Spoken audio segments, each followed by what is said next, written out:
I'm sorry, but I'm listening on this phone, and I can't see the presentation live, but it's really beginning to strike me as a little bit ridiculous for all intents and purposes.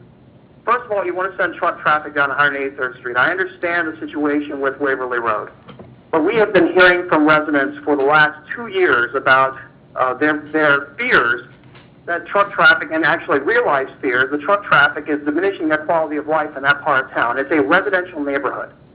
And the primary line of commerce for your industrial zone is going to go right through a residential neighborhood where they don't want the traffic. Okay? Secondly, Lenexa and Shawnee have a significant industrial tax base already.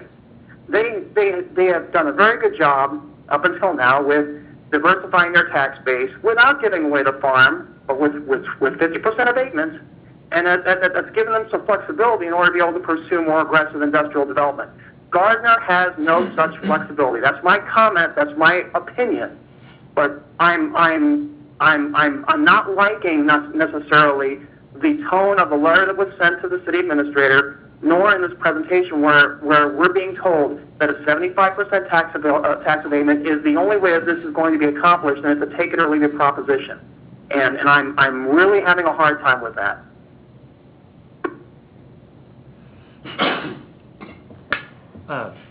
When you talked about the abatement percentages in these other cities, and you indicated that, I believe Councilmember Freeman indicated that a lot of them were done at 50% abatements. Now you're saying that you have to go to 75% abatements, in some cases even higher than that. Does that indicate really that it's a booming market, or that there's more excess development than there are buyers for those properties or tenants? I mean, if you have to keep increasing the abatement, if there weren't enough land already developed, wouldn't the abatements go down instead of up? I mean, it seems like you're throwing more fuel on the fire of excess inventory. The abatement, to me anyway, does not appear to be driving the demand. It's the market that's driving that demand. The economy is coming back. We're seeing more and more of those projects. The abatement is a way that these communities can attract potential job generators to their community. Our position is that there's lots of municipalities out there. There's lots of different abatement policies. We understand that. The one that is primary in our mind is the one that we know that we'll compete directly with, which is the one right across the street. That one happens to be 75%. And so that's the one that is of primary concern, I guess you'd say. But the abatement itself is not what's driving the demand. The speculative development that we're seeing is all a function of the market demanding. Kansas City has become, over a period of time, with the intermodals and other activity, a distribution hub. And I think that's going to continue to be the case, and we're seeing the results of that in the figures that Tracy pointed out, and the growth and the strength in the market, and the absorption that we've seen in all of last year and in the first quarter of this year. I think that's going to continue. Yep. And this is an opportunity for Gardner to potentially benefit from that. I'm sorry, sir. I was just going to say, are either of your entities involved with any of the other property that's near the area in question right now? I know you've got I've seen the sign at the corner of 183rd and Waverly for a long while. Is there anything else in that sliver between Gardner proper and Edgerton and the intermodal facility that you guys are involved with? No. Not on that sliver. Our firm has a land listing at 191st and Homestead. But it's not in that sliver. It's a half mile away. Okay.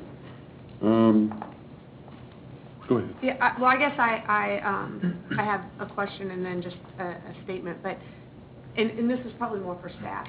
I personally would like to see, and I wish we would have had it tonight, but I know all this stuff was just available. But I would like to see a breakdown of what that impact of what they're asking for in this proposal and what that means as far as what the dollars available to the city and the dollars that will be lost as a result of this agreement.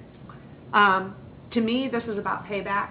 Mm-hmm. We're talking about $10 million for us to make this kind of ready to meet some of these proposals. I'd like to know what the payback is going to be from a revenue perspective. And then, you know, just to be frank, and I mean, this is a discussion we probably have for council, if we decide not to do this, chances are pretty good it's going to go to Edgerton at the save. So, I mean, that's just something that we need to be aware of and make a conscious decision about. And that's really fair. I think what we look at, and fortunately, unfortunately, we're going to be establishing a precedent beyond, because there's going to be more developers and there's going to be more people coming, which make it a more critical issue that's not just a Gardner, Zimmer, and big industrial issue. It's the overall theory of how we're going to attract these properties, how we're going to attract these developments, but make sure that all of our interests are protected along the long term. So that's the part. I mean, the discussion tonight, we had to have the introduction to get going, but we have to understand where the annexation piece is going to come in. We have to understand how much of that land is going to be ours, because we need to know if we're going to have to devote $35 million infrastructure costs over the next 20 years, or if we're going to only take a piece and say it's just that $10 million, and we're going to run with that and make it go crazy, because that makes it a little bit easier pill to swallow. I mean, you're swallowing a Tylenol compared to a horse pill. So we need to find a way to where we build that consensus up and understand that's the direction. Again, it puts you at a weakness, and we certainly isn't something that we're going to drag out, because we understand how critical it is, but it is a bigger issue than just the conversation we're having here with us, and I hope you understand that piece of it as well. Because whatever we decide here, the next individual is going to come say, here's what you're handing out, so here's what we're going to take. We want that same piece. The agreement's already changed up, switch the names out. So we need to make sure when we have that drafted, that when the switch the names out is exactly what we want to be the partner in, and hope you understand that piece of it. Yeah, and I don't think that any of this is a reflection. I don't, okay, we'll let Steve, we'll get you in next. I'm sorry. Again, I can't raise my hand. Heath, I completely agree with you, and I'm not saying with my statement that I made a few minutes ago that I'm not in favor of this project or any project that brings jobs to Gardner. My thinking is that we need to begin to think flexibly, and we need to be able to think from the standpoint of what precedent we want to set for future development. I will tell you, we have been put behind the 8 ball by a decision that Edgerton made, and so that is where we're working from right now, and that is a bad situation to be in. I just don't. I would like to be able to do a cost benefit analysis like what Christy says, and be able to come up with some possible options or flexible means by which we can deal with developers and people who want to bring business into Gardner in the future, but I don't want to be put over a barrel on this. Well, and I think that Todd and Tracy here are just in a position where right across Waverly Road, you've got an entity that's willing to offer 75%. I'm not surprised that they're here asking for 75%. The thing that I'm concerned about is making sure that we keep not just a toehold, but maybe a footprint west of our city border, and if we can get a footprint along Waverly Road, then other development that comes down the road, sharing infrastructure costs that were established with the first project, those will slowly get paid back.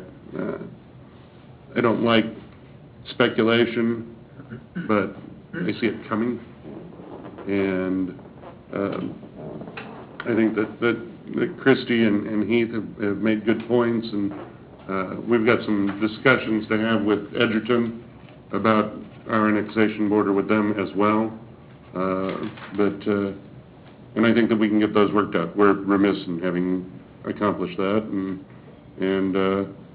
but I think that the two cities can work together to get that established. Yeah, I think that we have to look hard at this. The only other option is to let development on the west side of a highly dense